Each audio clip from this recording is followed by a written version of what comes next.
여러분, 누군가가 죽어야 누군가가 살 수 있습니다. 누군가가 죽어야 누군가가 살 수 있습니다. 십자가는 우리가 죽어야 할 것을 예수님께서 대신 죽어주신 사랑의 표식입니다. 전 가보지 않았지만 저기 노르웨이의 어느 마을에 가면은 예배당 종탑이 있는데 그 종탑에 여느 다른 교회와 달리 그 어린 양이 거기에 세워져 있다고 합니다. 종탑에 그렇게 종탑에 어린 양이 세워지게 된 동기가 있는데, 그게 교인들이 교회를 짓기로 작정을 하게 됩니다. 정성껏 헌금을 해서 교회 짓기를 시작합니다. 몸과 마음을 다해 예배당을 지어가고 있었습니다. 교회 건물이 이렇게 하나둘씩 하나씩 완성되어 가니까 모두 기뻤고 힘들 줄 모르고 땀 흘리며 수고했습니다. 그러던 어느 날 종탑 위에서 이렇게 아마 이렇게 종탑을 만드는 일을 하던 어떤 한 교우가 그만 실수로 그냥 높은 종탑에서 밑으로 확 떨어지고 말았습니다. 주위에 있는 사람들은 그 사람이 다 죽은 줄 알았어요. 꽤 높았기 때문에 다 죽었구나 싶었는데 와보니까 뜻밖의 크게 다치지 않고 멀쩡하게 있는 겁니다. 그 이유가 뭐냐면 그 종탑 밑으로 양떼들이 지나가고 있었습니다. 다행히 그 사람이, 그 교우가 그 양떼 위에 떨어진 거죠. 근데 안타깝게 양은 축사를 하고 맙니다. 다행히 그 사람은 무사했던 거죠. 사람들이 그 일에 감동해서 종탑에 어린 양의 조각을 세웠다고 합니다. 베드로전서 1장의 말씀 보면 이런 말씀이 있습니다. 너희가 알거니와 너희 조상이 물려준 헛된 행실에서 대속함을 받은 것은 은이나 금같이 없어질 것으로 된 것이 아니요 오직 흠없고 점 없는 어린 양 같은 그리스도의 보배로운 피로 된 것이니라. 아멘입니까? 아마 그분들이 아마 이 말씀에 감동이 됐는지 확인할 수 없지만 어린 양 대신 그분의 피로 살아난 것을, 종탑 위에서 떨어져 죽지 않고 살아난 것, 그러나 나 대신에 그 어린 양이 죽은 것을, 이렇게 오보랩에서 그런 의미를 갖고 어린 양을 조각 세운 것 같습니다. 다시 말씀드립니다. 누군가가 죽어야 누군가가 살 수 있습니다. 십자가는 우리가 죽어야 할 것을 예수님께서 대신 죽어준 사랑의 표시입니다. 아멘입니까? 아멘입니까? 자, 오늘 본문을 좀 들어가 봅니다. 오늘 2장 5절 말씀이에요. 너희 안에 이 마음을 품으라. 곧 그리스도 예수의 마음이니. 예수님께서는요, 제자들이나 사람들에게 내가 했던 행동을 따라하라고 말씀하지 않으셨습니다. 내가 했던 대로 따라하라, 그렇게 말씀하지 않으셨어요. 그건 그냥 사람들이 흉내를 낼 수 있기 때문이었습니다. 오히려 예수님은 마음을 본받으라고 말씀하십니다. 무엇을 본받으라고요? 무엇을 본받으라고요? 마음을 본받으라고 합니다. 그런데 사실 우리는 그의 마음을 도저히 흉내낼 수가 없습니다. 마음은 인격의 본질이죠. 마음은 인생에서 제일 중요한 본질입니다. 마음에서 우러러 나오는 말을 사람은 하게 되어 있습니다. 마음에서 기인한 의지를 사람은 실천으로 옮기게 되어 있습니다. 그러니 마음이 항상 먼저인 것이죠. 마음은 인격의 중심입니다. 성경은 무엇보다도 네 마음을 지키라라고 말씀합니다.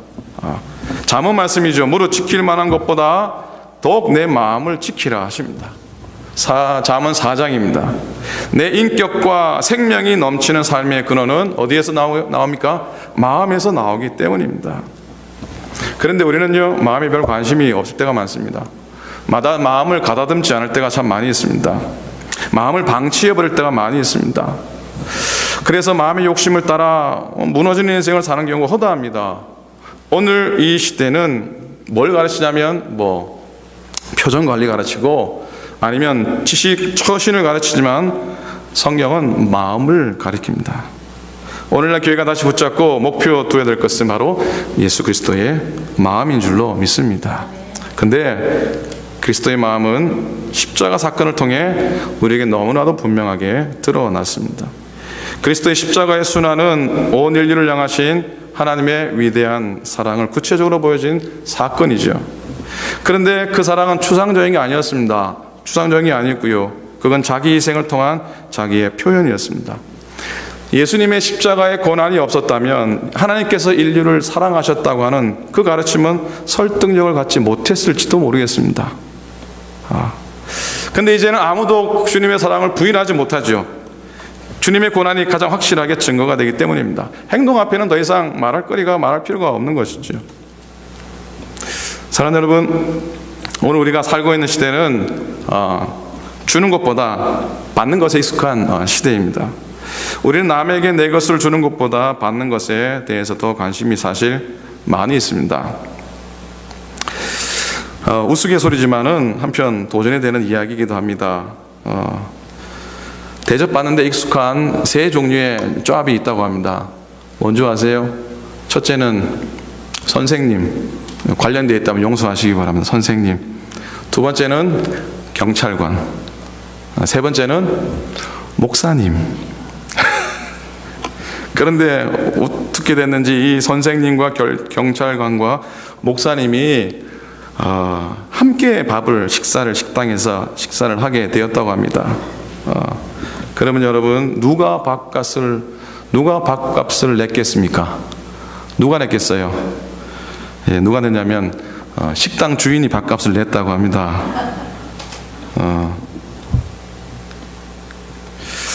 이게 오래된 얘기인데요. 이 얘기를 생각할 때마다 재밌기도 하고 죄송하기도 하고 그런 마음입니다. 여러분, 예수님은 주려고 오신 분입니다. 자기가 소유하고 있는 모든 것, 하나밖에 없는 생명까지도 이 세상에서 내어주신 예수님, 그거 하기 위해서 오신 거예요. 예수님은 스스로 자기를 내어줌을 통해서 또한 우리가 어떻게 살아가야 되는지에 대해서도 가르쳐 주시고 있습니다. 예수님을 주님으로 모시고 사는 사람은 적어도 받는 것보다 주는 것에 더 많은 관심을 가져야 한다고 하는 것이죠. 그런 의미에서 우리도 미국 교회에서 하는 홉스 코너, 토요일 아침마다 홈리스트에게 베푸는 그 식탁의 자리라든지, 주일날 낮에 프리런치 서빙을 하는데 그런 일에 우리가 좀 마음을 쓰고 도울 수 있는 그런 손길이 되었으면 좋겠습니다. 여러분, 우리가 어떻게 또 얼마나 주고 살아가야 될까? 어떻게 하면 되겠습니까? 어떻게 하면 좋은 방법입니까? 우리의 줌은 어떻게 해야 하는 겁니까? 세 가지 말씀드립니다. 첫 번째는 참된 줌은 희생이 동반되어야 된다. 따라 하시겠습니까? 참된 줌은 희생이 동반되어야 한다. 과연 그렇습니까? 예? 아멘. 줌에 있어서 중요한 것은 그 양이 아닙니다. 얼마를 주느냐 양이 중요한 것이 아니고요, 주는 자의 주머니가 얼마나 영향을 받는가 하는 거죠. 주는 양보다 주는 자의 희생이 더 중요하다는 겁니다. 예수님께서 2렙돈을 바쳤던 여인을 향해서 이 과부는 가난한 중에도 가진 것 모두를, 자기 생활비 전부를 털어 넣었다라고 말씀하시지 않습니까? 예루살렘 성전에는요, 나팔목처럼, 이렇게 긴 나팔목처럼 생긴 그런 헌금 항아리가 놓여져 있습니다. 여인의 뜰 벽을 따라서 13개의 그런 목이 긴 항아리가, 헌금 항아리가 놓여져 있어요. 그래서 거기서 이렇게 동전을 놓으면은 딸랑딸랑 소리 나면서 헌금이 이렇게 내려가는 거예요. 그 13개 중에 9개는 예배와 성전을 위한 것이고, 넷은 가난한 사람을 구제하기 위해서 놓여진 그런 헌금 항아리라고 합니다. 그러기에 이 과부는 그날 자기보다 더 가난한 사람 생각하면서 자기의 주머니를 탈탈 털어서 넣었던 거죠. 오늘 모두 바치면 내일 자기가 굶을 수밖에 없는 상황임에도 불구하고 여인은 자기보다 더 가난한 자를 위해서 내일 식사하는 것을 포기한 것입니다. 자기를 희생한 것이죠. 되게 아름다운 역사나 아름다운 이런 감동은 이렇게 아름다운 희생에 의해서 이루어지는 것이죠. 이 희생을 통해서 새로운 생명이 운동을 시작하고요, 그렇게 세상에서 가장 위대한 말은 희생이 되는 거예요. 사랑과 행복은 희생의 꽃이 진 다음에 맺히는 열매라고 하는 겁니다. 사랑하는 여러분, 그리스도를 주님으로 모시는 우리의 모습들 좀 깊이 새겨보았으면 좋겠어요. 이 사실을, 예수님이 자기를 내어줌으로 우리를 살리셨잖아요. 예수님이 당신을 내어주셨기 때문에 우리가 살아가고 있잖아요. 그렇죠? 이렇게 살잖아요. 그죠? 숨 쉬고, 그래도 기쁨으로, 어렵고 힘들어도, 때로는 뭐 속상한 일도 있고 정말로 죽겠다는 생각이 들어도, 그래도 내가 하루하루 이렇게 살아가는 거, 주님이 내게 주신 그 은혜가 아니고 무엇이겠습니까? 뭐 달리 설명할 길이 있겠습니까?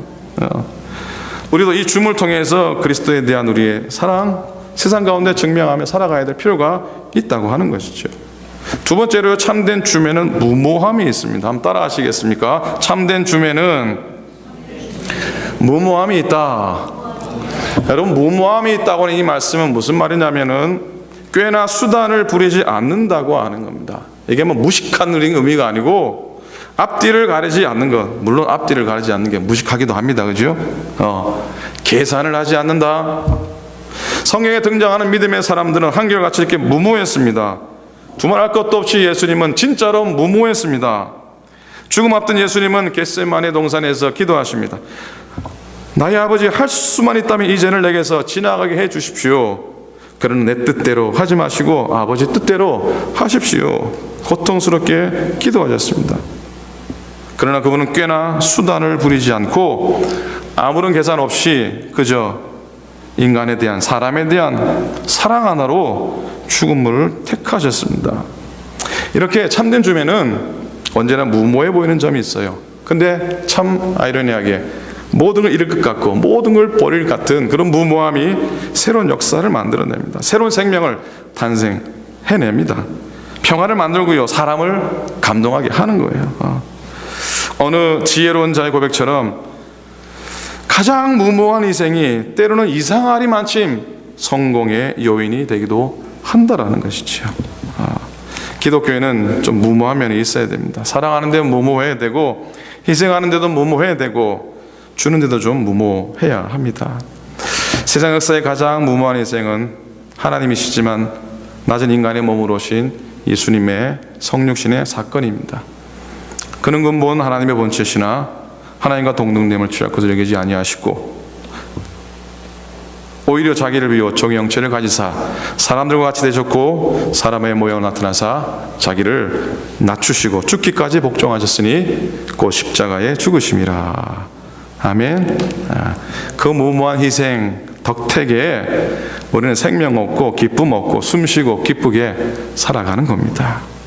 자기의 생명을 주신 예수 그리스도의 무모한 희생이야말로 진짜 진정한 줌이요 기빙이라고 하는 것이죠.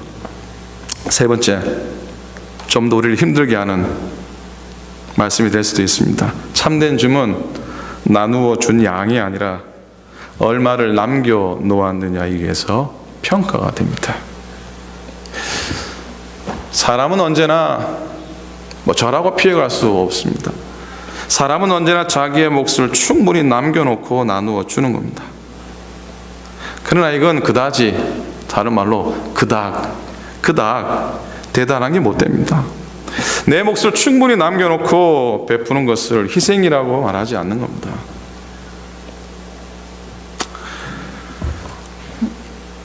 한국의 어느 큰 교회의 한 교우에 대한 이야기입니다. 약간 슬픈 이야기이기도 하고 또 죄송한 이야기도 하지만은 한번 나누기 원합니다. 그 장로님은 유명한 사람이었습니다. 훌륭한 일을 많이 해서가 아니라 돈이 많아서 유명한 분이셨습니다. 그는 한국 감리교 신자 중에서 아마 가장 부자인지도 모르겠습니다. 그는 무기중개상입니다. 무기를 팔아서 돈을 많이 벌었습니다. 그 돈으로 교회를 짓는데 30억을 헌금했습니다. 돈 20억을 농촌교회를 위해 돕는 일에 내놓았습니다. 이 돈으로 매월 10만 원씩 100개의 교회를 돕게 된 겁니다. 여기까지 이야기를 드리면 너무나 귀하고 대단한 분입니다. 그런데 이상한 건 누구도 그분의 모습에 감동하지 않는다는 겁니다. 오히려 어떤 목사님은 그 교회에 목회자로 부임하는 것을 극히 꺼려하는 겁니다. 이유는 수십억 원을 헌금한 그가 교회를 좌지우지하려 하기 때문입니다. 그에게는 아직도 수백억 원의 돈을 자기를 위해 남겨놓고 있으면서 목사는 가난하게 살아야 돼 인색합니다. 목회자의 설교 말씀에 거침없이 문제 삼고 목회자를 자신의 종업원 부리듯 하는 행동에 대한 비판이 많은 겁니다. 이 사람은 하나님의 교회를 위해서, 가난한 이웃을 위해서, 연약한 교회를 위해서 많이 주었지만 자신을 충분히 희생하지 않았던 겁니다. 아직도 너무나 많은 것을 자기를 위해 남겨놓았던 겁니다. 그것 때문에 그의 줌은 다른 사람에게 감동을 주지 못했던 겁니다. 칭찬은 받았을지는 모르겠습니다만 감동까지는 아니었던 겁니다. 그의 줌은 진정한 줌이 아니었기 때문입니다. 하지만 사실 이분을 비난할 자격 우리에게는 없습니다. 우리에게는 그럴 자격이 없죠. 난 뭐 저 정도는 아니네 그러면서 스스로 위로 삼는 것도 그렇게 바람직해 보이지 않습니다. 하지만 이런 이야기를 들으면서 마음이 쓰리고 속이 많이 속상한 건 어찌할 수 없는 겁니다. 여러분, 예수님 단 하나밖에 없는 생명을 우리 위해 내어주셨습니다. 예수님 모든 것을 우리를 위해 내어주셨단 말입니다. 그렇게 구해주면 양이 문제가 아니었습니다. 양이 아니고요, 하나도 남겨놓지 않았다는 것에 그 사랑의 가치가, 그 줌의 그 희생의 가치가 있는 겁니다. 기독교인의 줌은 자신의 모든 것이어야 한다. 참 말은 쉽지 목사님, 그게 어찌 가능합니까? 물론 제가 지금 당장 가서 재산을 팔아서 다른 사람 나눠주라는 얘기 절대로 아닙니다. 오해하지 마십시오. 그렇게 오해했다가 다음 주에 아무도 교회 안 나오실라? 아닙니다. 그러나 소유의식이 남과 달라야 한다는 겁니다.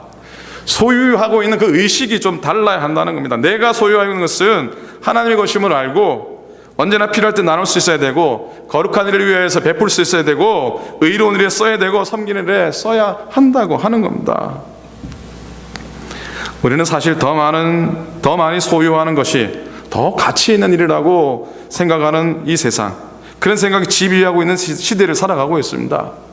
근데 현실적으로 필요하고 무시할 수 없는데요, 그런 생각이 필연적으로 사람과 사람 사이, 사람과 자연 사이, 더불어 나아가서 사람과 하나님 사이의 간격을 자꾸 이렇게 넓혀놓는 거죠. 간격을 더 크게 만들게 합니다. 가까이 가려고 하는데 그놈의 욕심 때문에, 가까이 가려고 하는데 내 거 챙겨야 되는 것 때문에 자꾸 죄송한 마음 들고 자꾸 가까이 가지 못하고 더 주님을 영함스럽게 품지 못하는 나의 영혼의 허전함을 느끼게 된다는 것입니다. 기독교인의 줌은 희생이 곁들여져 있어야 됩니다. 참된 줌에는 무모함이 담겨져 있어야 되고요, 참된 줌은 그 양이 아니라 자기를 위해 얼마나 남겨놓았느냐에 따라 측정된다는 것이죠. 기독교의 줌, 그 줌의 그 기빙의 극치는 두말할 필요 없이 주님의 십자가의 대속의 죽음입니다. 마가복음 10장 45절에 인자한 것은 섬김을 받으려 함이 아니라 도리어 섬기려 하고 자기 목숨을 많은 사람의 대속물로 주려 함이니라 그랬습니다. 이제 십자가의 의미를 설명하는 일은 더 이상 우리에게 중요하지 않습니다. 십자가 대속의 죽음을 신학적으로 해석하는 일도 더 이상 우리에게는 감동적이지 않습니다. 머리의 신앙이 우리의 가슴에 손과 발로 내려와야 한다고 하는 것이죠. 주님의 십자가의 피 흘리심과 고난을 기억하며 우리 한번 금식도 좀 하고 더 많이 기도도 하기 원합니다. 금식하며 고통에 참여하는 모습으로 살아가는 우리의 교회의 아름다운 전통들이 있지 않습니까? 신앙의 전통 아닙니까? 하지만 밥 한두 끼 금식하며 조금 더 기도하며 그리스도의 십자가와 아파하심을 기억하는 것으로 머무르지는 않아야 된다는 것이죠. 금식의 열매는 우리 자신을 위해서 내어주신 주님을 닮아서 우리도 남을 위해서 내 것을 내어주는 그 모습을 간직해야 하는 거예요. 작은 것이라도요, 금식한 다음에는 작은 물질이라도 드리는 거예요. 주의 십자가의 사랑을 나누는 그 일에 그게 사용되어져야 하는 겁니다. 가능하다면 여러분 한 주간 금식하시고요, 한 끼 금식하시고 하루의 금식, 아니면 금요일 날 주님이 못 박이신 운명하신 날을 금식하고 일불이든 이불이든 드려지는 금은 제 마음속에는 이 교회가 주일 낮에마다 샌드위치 사서 나눠주는데 우리의 돈이 필요할지 안 필요할지는 모르겠지만은 우리의 작은 헌금이 그 사역에 사용이 되어주면 좋겠어요. 봉투 사는데 쓰여지든지 아니면 뭐 잼을 사는데 쓰여지든지 그렇게 한번 했으면 좋겠어요. 아픔과 질병과 문제를 부둥켜 안고 십자가 바라보고 이기려고 몸부림치신 여러분들, 이제 훌훌 털고 일어나시고요, 나를 덮고 있던 그런 거죽들, 낡고 이기적이고 교만했던 냄새나는 나의 겉옷을 버릴 수 있기를 간절히 부탁을 드립니다. 새벽에 뿌린 기도의 씨앗들, 가정과 일터에서 정성을 뿌린 섬김의 씨앗들, 금식하며 드려질 예물의 씨앗들, 이런 씨앗의 열매들은 우리와 더불어 함께 살아가는 이 땅의 아픈 자들, 그들에게 위로와 소망이 분명히 될 줄로 믿습니다. 아멘입니까? 지금부터 정확하게 꼭 1년 전에 제가 받은 한 통화의 전화 때문에 저는 지금 이 교회 개척 자리에 서 있게 됐습니다. 그 과정을 짧게 좀 나누었으면 좋겠습니다. 개인적인 간증이고 혹 나를 드러내지는 않을까 조심스럽기도 합니다. 하지만 한 번은 여러분과 함께 나누고 싶어서요. 여기 서 있는 부족한 이 사람을 통해서 하나님이 또 많은 걸 내려놓게 하시고 또 무모해 보이기도 하고 감당할 수 없을 것 같은 길로 몰아내신 하나님의 부르심, 하나님의 인도하심이 어떠했는지 관한 겁니다. 저의 모자란 고백으로 받아주셨으면 좋겠습니다. 딱 1년 된 날이라 자꾸 생각이 납니다. 작년 10월에 이곳에서 자체 예배를 시작하게 됐지요. 그 예배를 앞두고 금식 기도원을 찾은 첫날 저녁에 기도원 골방에서 기록했던 글입니다. 그리고 페이스북에 올려서 많은 분들의 기도의 후원을 또 함께 나누었던 그런 글이기도 합니다. 너무 프로 이야기하면 길어질 것 같아서 가능한 그대로 읽어 드리겠습니다. 14년 전 2000년 7월 달라스에서 생명부지의 땅 세크라멘토로 개척 파송을 받았습니다. 30대 중반의 나이였습니다. 참 열심히 목회했습니다. 하나님이 3년 안에 자립하게 해주시고 7년째 여선교회가 정식으로 연예 차트를, 그리고 8년 안에 미션 교회였던 교회가 정식 연합감리교회로 차트를 받게 됩니다. 그리고 정확하게 10년째 되는 날 연회에서 저희에게 교회 건물을 허락해 주셨습니다. 3.2 에이커에 7, 80대 차를 댈 수 있고 15,000 스퀘어핏의 예배당과 그리고 교육관과 모든 것들을 갖추어진 교회를 단돈 1불에 저에게 허락해 주셨습니다. 그리고 11년 만에 저는 한국 감리교 목사에서 11년 만에 연합 감리교 목사로 트랜스퍼를 하게 해 주셨습니다. 그렇게 시간이 흘러서 이제 웬만한 모든 것들이 자리 잡은 순간 찾아온 40대 후반의 나이에 새로운 부르심과 도전 앞에 서게 되었습니다. 지난 3월 말 연예 개척 담당 감리사님부터 연락이 왔습니다. 우리가 다녀가셨던 그 감리사님이십니다.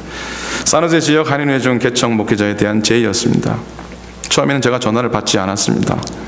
무슨 말씀하실지 너무나 잘 알고 있었기 때문입니다.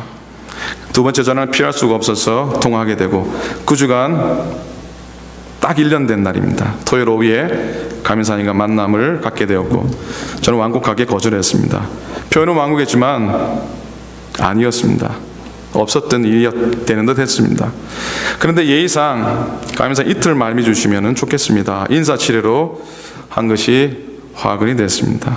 여러분, 결정적인 순간에는 절대로 말미를 두지 마시고 과감하게 자르시기 바랍니다. 집으로 가는 차 안에서 왜 그리 눈물이 나든지요, 운전을 못할 정도였습니다. 하필 그날은 비도 무지 내렸습니다. 여러분, 비 많이 오는 날은 결정적인 결정하지 마시기 바랍니다. 만남을 위해서 가던 차 안에서 교통사고로 사경을 헤매시던 선배 목사님이 임종하셨다고 하는 전화도 받게 됐습니다.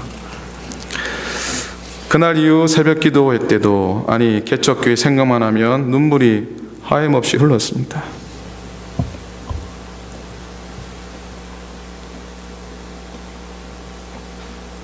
누군가가 아프면 사명이다라고 했던가요? 아파서도 그랬고 시간이 지난 시간이 생각나서 울었고 다시 개척을 한다면 하며 그 생각에 또 울었습니다. 기도가 눈물이 되었고 눈물이 기도가 됐습니다. 결국 새로운 목회의 여정을 결정짓는 중요한 기도에서 3일 만에 마음을 정하게 됩니다. 여러분 삶의 중요한 결정은 한 일주일 정도 고민하시기 바랍니다. 3일은 너무 짧아요. 3일 만에 정하게 됩니다. 또 그럴 수밖에 없었던 것은 사순절 절기를 지나며 강단에서 외친 설교들 때문이었습니다. 여러분, 십자가 위에서는 어떤 역전도 일어나지 않았습니다. 아니, 진정한 십자가상의 역전은 반드시 죽어야 일어나는 겁니다. 죽어야만 거기서 내려오는 기적이 일어납니다. 인생 역전을 꿈꾸지 마십시오. 여러분, 망하시려면 완전히 망하십시오. 완전히 망하셔야 합니다. 조금 가지고 있는 게 우리 인생과 신앙의 문제인 겁니다. 완전히 망한 시어머니 나오미를 따라간 완전히 망한 룻을 잊지 마십시오. 그 순간 룻은 시어머니 하나님을 온전히 의지할 수 있었던 겁니다. 말씀이 제 마음을 두드렸지만 마지막으로 거쳐야 될 관문이 하나 있었습니다. 그건 아내의 윤허, 그야말로 윤허였습니다. 살며시 눈치를 보며 여쭈었습니다. 여쭈었다는 말이 진짜 맞습니다. 감사님이 보내줄 개척에 관한 계획이나 자세한 게 좀 오면은 그거 보고 결정했으면 좋겠는데 어떻게 생각해? 저희 집 사람이 대뜸 그럽니다. 아니, 그럼 당신 그거 보고 괜찮으면 갈 거고 안 괜찮으면 안 갈 겁니까? 안 보고 가야지 그게 진짜지. 당신이 가고 싶어 하시는 것 같은데 당신이 가면 저 따라가겠습니다. 참 고맙고 감사했습니다. 진짜 이틀 딱 주일 그리고 월요일 지나고 화요일 새벽기도 끝나자마자 이메일을 보냈습니다. 비록 제가 제일 적합한 사람이 아닐 수도 있지만 감독님이 파송하신다면 제가 개척교회 목사로 가겠습니다. 결정을 내리고 맙니다. 자, 드디어 14년 세크라멘토의 좋은 교회 목회를 뒤로하고 산호세 지역 개척을 위해 지난 7월 파송 이후 석 달 동안 시간을 지냈습니다. 7, 8, 9 준비하고 10월달 예배가 시작이 된 거죠. 참 많은 분들의 기도와 응원, 격려와 도움의 시간이었지요. 지난 석 달 동안에 연애 안에 한인연합 감리교회들을 방문하고 지난 7주간 개척 특별 예배를 뒤로하고 이제 다음 주일부터 진짜 자체 예배를 시작합니다. 산타크라라 교회가 마드로 처치로 자청해서 개척교회를 도와주시고 당분간 주일마다 예배 지킴이를 파송해 주시니 외롭지 않을 겁니다. 그 이후 여러분들이 저와 더불어 함께 예배를 드리게 된 거죠. 하지만 주양한 교회의 작은 그러나 축복된 항해의 돛을 넓게 펼쳐야 할 때가 다가왔습니다. 진짜 주님만 향해 서야 할 시간이 이제 다가왔습니다. 그렇게 서기만 한다면 주님의 향기 드러내는 교회로 세상과 누뚝 드러나게 될 줄로 믿습니다. 기도를 부탁합니다 라고 글을 줄였습니다. 1년이 되니 참 많이 생각이 나고 한편 왜 그런 결정을 했을까라는 후회하는 후회도 하게 되고 또 지난 시간 내가 얼마나 잘 감당했는가 정말 한 거 없다고 하는 부끄러움으로 서게 되기도 합니다. 그러나 분명합니다. 제가 택해서 온 것이 아니고 하나님의 택해서 이곳으로 부르셨고 또 무모하리만큼 여러분 나이 들어 늙어 개척하는 게 만만치 않고 간단치가 않은데 그래서 그런지 여러분이 함께 길동무가 되어 주신 것 같습니다. 사랑하는 여러분, 저의 말씀드렸던 말씀으로 오늘 말씀을 좀 결론 짓고 싶습니다. 예수님의 십자가의 고난은 이 땅을 향한, 이 세상을 향한, 인류를 향하신 하나님의 위대한 사랑을 구체적으로 보여준 사건이에요. 근데 그건 추상이 아니잖아요. 그건 자기 희생을 통한 자기의 표현이었지 않습니까? 예수님이 희생의 줌이 없었다면 하나님이 인류를 사랑하신다? So what? 어떻게 사랑하시냐? 그럴 건데 십자가의 사랑이 나타났기에 그 성경에 가르친 구원의 은혜는 우리에게 너무나 귀하고 너무나 복된 겁니다. 마찬가지로 오늘 우리의 삶 가운데 내어줌이 없다면 그리스도인들이 세상을 사랑한다는 고백, 내가 세상을 사랑한다는 고백과 기도는 더 이상 설득력을 갖지 못하게 될지도 모르겠습니다. 오늘은 여러분 종료주일 아침입니다. 십자가의 죽음을 자처하시고 예루살렘 성을 낙이 타고 들어가셨던 그 날을 기념해서 지키는 주일입니다. 그러나 낙이 탄 예수님의 행렬과 종려나무가지를 든 이 군중의 환호는 얼마 못 가서 바뀌게 됩니다. 십자가 지신 예수님의 처절한 발걸음이 되었고 침뱉으며 손가락질하면서 예수님 비난했던 군중의 고성으로 바꿔버렸습니다. 그러나 그럼에도 불구하고 부활의 아침은 고통과 아픔과 죽음을 넘어 밝히 오고야 말았습니다. 아멘입니까? 아멘. 누군가가 죽어야 누군가가 살 수 있습니다. 앞에 누군가는 예수님이시고 죄 많은 그러나 주님께서 끝까지 사랑하시는 우리 한 사람 드릴 겁니다. 사랑하는 성도 여러분, 십자가는 우리가 죽어야 할 것을 예수님이 대신 자신을 내어주셔서 대신 죽어주신 참사랑의 표식입니다. 예수 사랑, 그건 곧 바로 주님의 십자가입니다. 예수 사랑, 그건 곧 바로 십자가의 죽으심, 예수님의 십자가입니다. 아멘. 아멘. 기도하겠습니다. 함께 우리 한번 묵상하면서